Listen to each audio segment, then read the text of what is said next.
ज़बरदस्त दोस्तों, परवेज़ अकरम खातिब दोस्तों, ये मैं खड़ा हूँ अपने गंदम के एक छोटे से खेत में, जो मैंने पहली दफ़ा ट्राई किया था। आप देख सकते हो इसको, ये तकरीबन आप कह सकते हो कि 5 फुट तक इसकी हाइट है। और सिला भी आप देखें, ये इस सिले वाली है।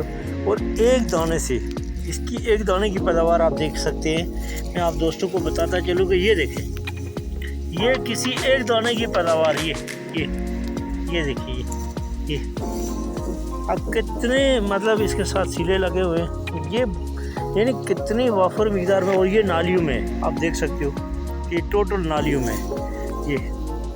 ये आप गंदम कभी भी ग्रो करें या इससे कोई अच्छा रिजल्ट करें, ये टोटल नालियों में, इसके अंदर किसी किस्म का कोई कचरा नहीं है। और ये एक दाना है, ये आपको ये आप देख लीजिए, ये देख लीजिए, ये एक दाना है। और एक दाने के ऊपर कितना है।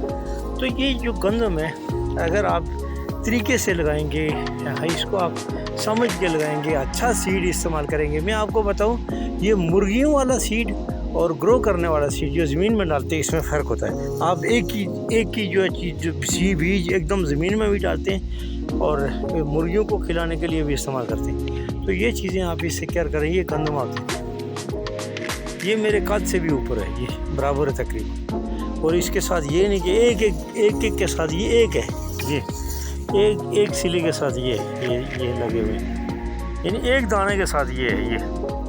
ये देखिए, ये एक दाना है, ये आपके सामने है, ये सारे एक दाने के साथ। तो इस तरह क्वालिटी वाइज आप इसको इस्तेमाल करेंगे तो आपको कोई नुकसान नहीं होगा। मैं समझता हूँ बेशुमार फ़ायदा होगा इसको, ये सब नारियों में लगेगा। थैंक यू वेरी मच दोस्तों।